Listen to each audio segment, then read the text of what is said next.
भगवत गीता का चौथा अध्याय, जिसे ज्ञान कर्म संन्यास योग भी कहा जाता है, बताता है कि भगवान श्री कृष्ण ने सूर्य देव को जो शाश्वत दिव्य ज्ञान दिया था, वह गुरु शिष्य परंपरा के माध्यम से राजर्षियों तक पहुंचा।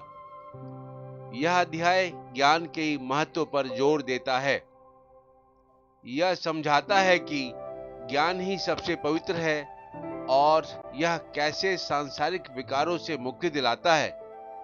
कृष्ण बताते हैं कि जब भी धर्म की हानि होती है, वे स्वयं अवतार लेकर ज्ञान का प्रसार करते हैं। कृष्ण बताते हैं कि उन्होंने यह प्राचीन योग विद्या सूर्य देव विवस्वान को दी। विवस्वान ने मनु को और मनु ने इक्ष्वाकु को। यह अध्याय सिखाता है कि कर्म स्वयं एक यज्ञ है जब उन्हें दिव्य उद्देश्य में प्रति समर्पित किया जाता है।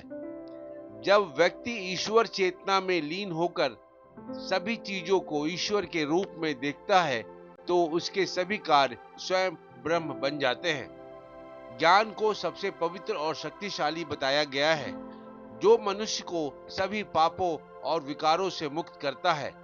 धर्म और अधर्म के संतुलन को बनाए रखने के लिए भगवान कृष्ण स्वयं युगे युगे प्रकट होते हैं। जो मनुष्य ईश्वर के दिव्य जन्म और कर्म को तत्वों से जान लेता है, वह देह त्याग कर पुनः जन्म नहीं लेता। चौथे अध्याय में श्री कृष्ण अर्जुन को दिए जा रहे दिव्य ज्ञान के उद्गम को प्रकट करते हुए उसके विश्वास को पुष्ट करते हैं। वे बताते हैं कि वह वही शाश्वत ज्ञान है जिसका उपदेश उन्होंने प्रारंभ में सर्वप्रथम सूर्य देव को दिया था और फिर परंपरागत पद्धति से यह ज्ञान निरंतर राजर्षियों तक पहुंचा। अब वे अर्जुन, जो उनके प्रिय मित्र हैं और परम भक्त हैं, के सम्मुख इस दिव्य ज्ञान को प्रकट कर रहे हैं। तब अर्जुन प्रश्न करते हैं कि वे श्री कृष्ण जो वर्तमान में उसके सम्मुख खड़े हैं, वे इस ज्ञान का उपदेश युगों पूर्व सूर्य देव को कैसे दे सके।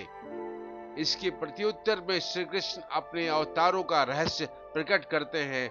वे बताते हैं कि भगवान अजन्मा और सनातन हैं, फिर भी वे अपनी योग माया शक्ति द्वारा धर्म की स्थापना के लिए पृथ्वी को प्रकट होते हैं। लेकिन उनके जन्म और कर्म दिव्य होते हैं और वे भौतिक विकारों से दूषित नहीं हो सकते। जो इस रहस्य को जानते हैं, वे अगाध श्रद्धा के साथ उनकी भक्ति में तल्लीन रहते हैं और उन्हें प्राप्त कर फिर इस संसार में पुनर्जन्म नहीं लेते। इसके पश्चात इस अध्याय में कर्म की प्रकृति का व्याख्यान किया गया है और कर्म, अकर्म तथा विकर्म से संबंधित 3 सिद्धांतों पर चर्चा की गई है। इनसे विदित होता है कि कर्म योगी अनेक प्रकार के सांसारिक दायित्वों का निर्वाह करते हुए अकर्मा की अवस्था प्राप्त कर लेते हैं और इसलिए वे कर्म चक्र में नहीं फंसते।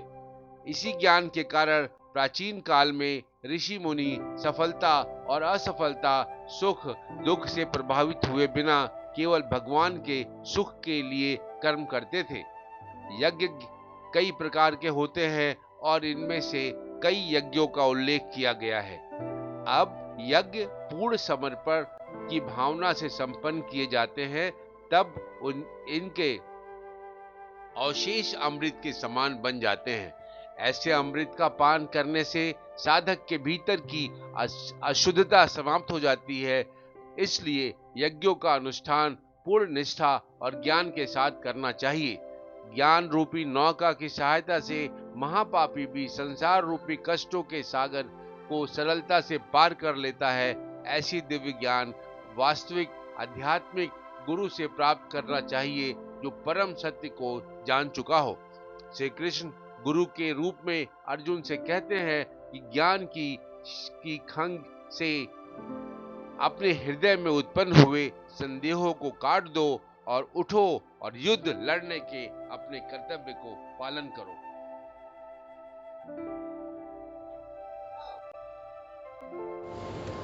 यदा यदा हि धर्मस्य ग्लानिर्भवति भारत अभ्युत्थानम् अधर्मस्य तदात्मानं सृजाम्यहम् परित्राणाय साधूनां विनाशाय च दुष्कृताम् धर्म संस्थापनार्थाय संभवामि युगे युगे।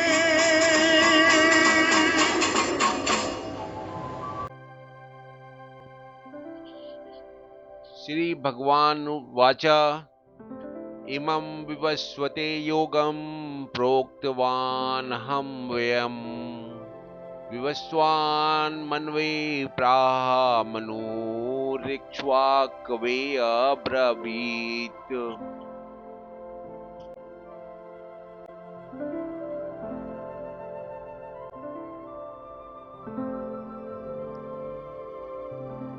श्लोक 1 का भावार्थ यह है कि श्री भगवान ने कहा, मैंने इस अविनाशी योग विद्या का उपदेश सृष्टि के आरंभ में विवस्वान सूर्य देव को दिया था। विवस्वान ने यह उपदेश अपने पुत्र मनुष्यों के जन्मदाता मनु को दिया और मनु ने यह उपदेश अपने पुत्र राजा इक्ष्वाकु को दिया। इस श्लोक का संदेश यह है कि ज्ञान की यह गुरु शिक्षा परंपरा प्राचीन काल से चली आ रही है। भगवान श्री कृष्ण ने यह ज्ञान इसलिए दिया ताकि क्षत्रिय वर्ग आत्मज्ञान प्राप्त करके समाज की रक्षा कर सके और ब्राह्मण क्षत्रिय व्यवस्था सुचारू रूप से चल सके।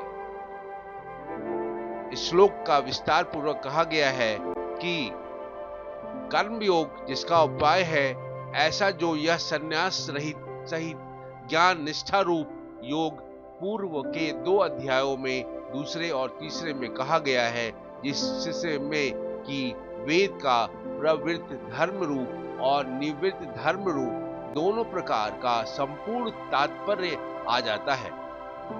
आगे सारी गीता में भी भगवान को योग शब्द से यही विवक्षित है।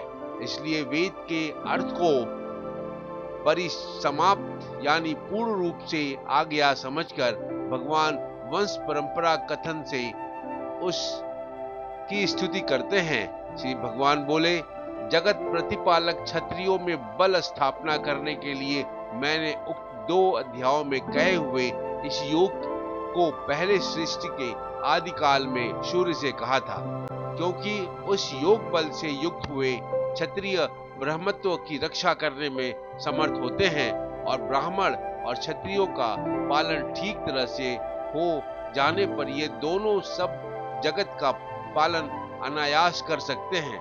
इस योग का फल अविनाशी है, इसलिए यह अव्यय है, क्योंकि इस सम्यक ज्ञान निष्ठा रूप योग का मोक्ष रूप फल कभी नष्ट नहीं होता। उस सूर्य ने यह योग अपने पुत्र मनु से कहा और मनु ने अपने पुत्र सबसे पहले राजा बनने वाले इक्ष्वाकु से कहा।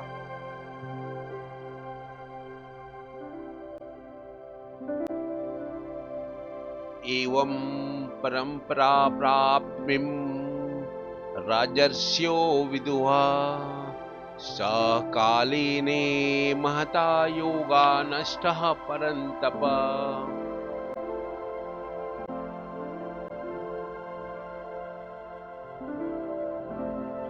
श्लोक 2 का भावार्थ यह है कि हे परंतप अर्जुन, इस प्रकार गुरु शिष्य परंपरा से प्राप्त इस विज्ञान सहित ज्ञान को राजर्षियों ने विधि पूर्वक समझा, किंतु समय के प्रभाव से वह परम श्रेष्ठ विज्ञान सहित ज्ञान इस संसार से प्रायः छिन्न भिन्न होकर नष्ट हो गया।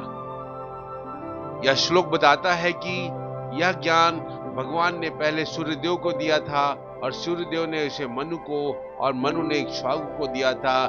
इस प्रकार राजर्षियों ने गुरु परंपरा से इस योग को प्राप्त किया था। हालांकि समय बीत जाने के कारण और लोगों की बुद्धि की मंदता के कारण यह ज्ञान मनुष्य लोक से लगभग विलुप्त हो गया। इस प्रकार क्षत्रियों की परंपराओं से प्राप्त हुए इस योग को राजर्षियों ने, जो कि राजा और ऋषि दोनों थे, जाना। हे परंतप, अब यह योग इस मनुष्य लोक में बहुत काल से नष्ट हो गया है, अर्थात उसकी संप्रदाय परंपरा टूट गया है। अपने विपक्षियों को कहते हैं, उन्हें जो शौर्य रूप तेज की किरणों के द्वारा सूर्य के समान तपता है, वह पपातप यानी शत्रुओं को तपाने वाला कहा जाता है।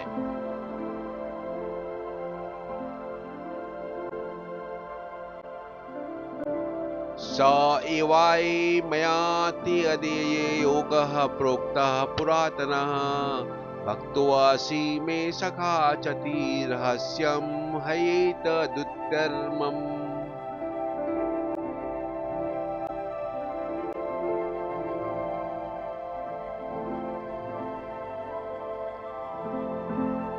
श्लोक 3 का भावार्थ यह है कि आज मेरे द्वारा वही यह प्राचीन योग अर्थात आत्मा का परमात्मा से मिलन का विज्ञान मुझसे कहा जा रहा है, क्योंकि तू मेरा भक्त और प्रिय मित्र भी है, अतः तू ही इस उत्तम रहस्य को समझ सकता है। इस श्लोक के अनुसार किसी भी गूढ़ ज्ञान या योग को समझने के लिए केवल विद्वता या बौद्धिक क्षमता पर्याप्त नहीं है, बल्कि भगवान के प्रति भक्ति और प्रेम भी होना आवश्यक है। इसी कारणवश अर्जुन इस दिव्य ज्ञान को समझने के योग्य था, क्योंकि यह भगवान श्री कृष्ण का परम भक्त और मित्र था। अजितेंद्रिय और दुर्बल मनुष्यों के हाथ में पकड़कर यह योग नष्ट हो गया है। यह देखकर और साथ ही लोगों को पुरुषार्थ रहित हुए देखकर वही यह पुराना योग यह सोचकर कि तू मेरा भक्त और मित्र है, अब मैंने तुझसे कहा है, क्योंकि यह ज्ञान रूप योग बड़ा ही उत्तम रहस्य है।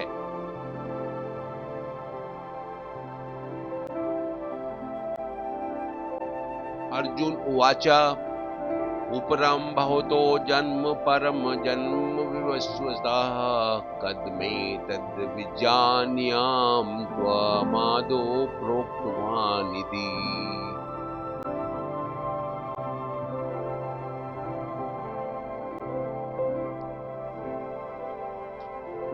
श्लोक 4 का भावार्थ यह है कि अर्जुन ने कहा, सूर्य देव का जन्म तो सृष्टि के प्रारंभ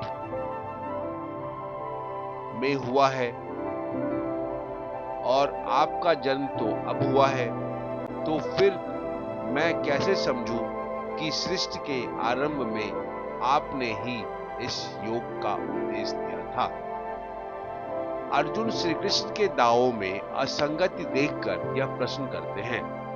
उन्हें यह बात असंभव लगती है कि श्री कृष्ण जो अभी देवकी वासुदेव के पुत्र के रूप में अवतरित हुए हैं, सृष्टि के प्रारंभ में सूर्य देव को ज्ञान दे चुके थे। इस प्रकार अर्जुन श्री कृष्ण के अवतरण के वास्तविक स्वरूप और उनके दिव्य होने का प्रमाण को जानना चाहते हैं। अर्जुन भगवान श्री कृष्ण के कथनी में घटनाओं की असंगति से विचलित हो जाता है। सूर्य देवता का अस्तित्व सृष्टि के प्रारंभ से ही है, जबकि श्री कृष्ण ने अभी इस संसार में जन्म लिया है। यदि श्री कृष्ण वासुदेव और देवकी के पुत्र हैं, तब उनका यह कहना कि उन्होंने इस ज्ञान को विवस्वान सूर्य देव को दिया था, अर्जुन को असंगत प्रतीत होता है, इसलिए वह इसकी सत्यता को जानना चाहता है। अर्जुन का प्रश्न भगवान के अवतार के रहस्य को व्याख्या करने का अनुरोध है और श्री कृष्ण अगले श्लोक में उसका उत्तर देते हैं।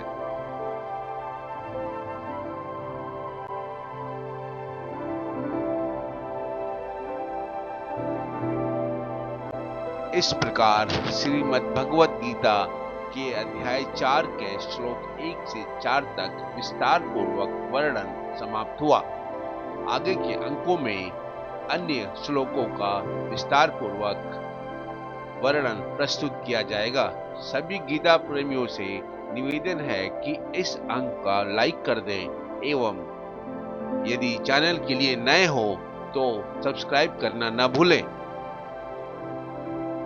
विशेष निवेदन है कि यह अपने मित्रों को फॉरवर्ड करें जिससे कि यह गीता ज्ञान का प्रसार विस्तृत रूप से हो सके।